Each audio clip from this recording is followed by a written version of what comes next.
आरोग्य विभागात वाहन घोटाळा करण्यात आला। कागदावर वाहन दाखवून तब्बल 11 कोटींचा हा घोटाळा करण्यात आलेला आणि झी 24 तासनं पंचनामा या आमच्या खास कार्यक्रमातून आरोग्य विभागातला हा घोटाळा उघड केला।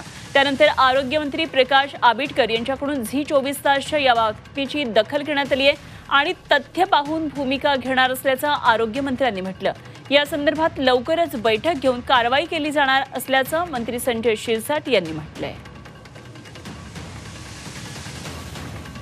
तर राष्ट्रीय बाल स्वास्थ्य कार्यक्रमात जे वाहन वापरण्यात आली होती त्यात मोठ्या प्रमाणात घोटाळा झालाय। झी 24 तासने हे प्रकरण उचलून बाहेर काढले। काय नेमकं झी 24 तासाची या घटनेची दखल मंत्री महोदयांनी घेतलेली आहे। मंत्री महोदयांनी आज त्यांच्याशी सुद्धा बोललेले आहेत आणि लवकरच या संदर्भामध्ये ते बैठक आयोजित करून कडक कारवाई करण्याची सूचना सुद्धा देतील। आरोग्य खात्यामध्ये गेल्या 5 वर्षात सगळ्यात मोठे घोटाळे झाले। मग आरोग्यमंत्री कालचे असोत किंवा आजचे असोत एवढंच मी सांगेन, आरोग्यमंत्री हा 11 कोटीचा तर काहीच नाही।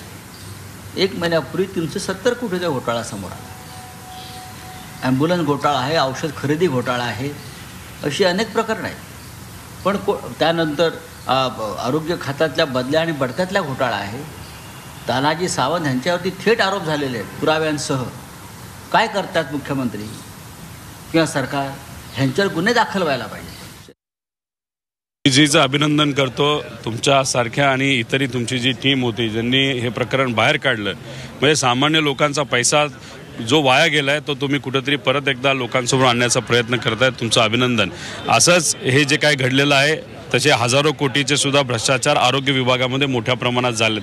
त्याच्यामध्ये ॲम्ब्युलन्सचा घोटाळा आहे, त्याच्याबरोबर मृत जे काही देह ट्रान्सपोर्ट करण्यासाठी जे काही स्ववाहिका असतात त्याच्यामध्ये भ्रष्टाचार झालेला आहे। त्यामुळे हे जे आधीचे मंत्री होते त्यांनी नुसता पैसा हा खाल्लेला आहे, तिथं कमिशन घेतलेलं आहे, त्याच्यामध्ये फक्त घरं भरलेली आहेत आणि लोकांना मात्र आरोग्याच्या बाबतीत कुठलीही सेवा त्या ठिकाणी मिळालेली नाही। आम्ही सुद्धा अधिवेशनामध्ये हा मुद्दा मांडला आहे। आम्ही तिथं अँटी करप्शन ब्युरोला सुद्धा या बाबतीतली माहिती दिलेली, पण त्याच्या बाबतीत कुठलंही उत्तर आम्हाला त्या ठिकाणी आलेलं नाही। पण जसं तुम्ही लढता तसं आम्ही सुद्धा लढत राहू।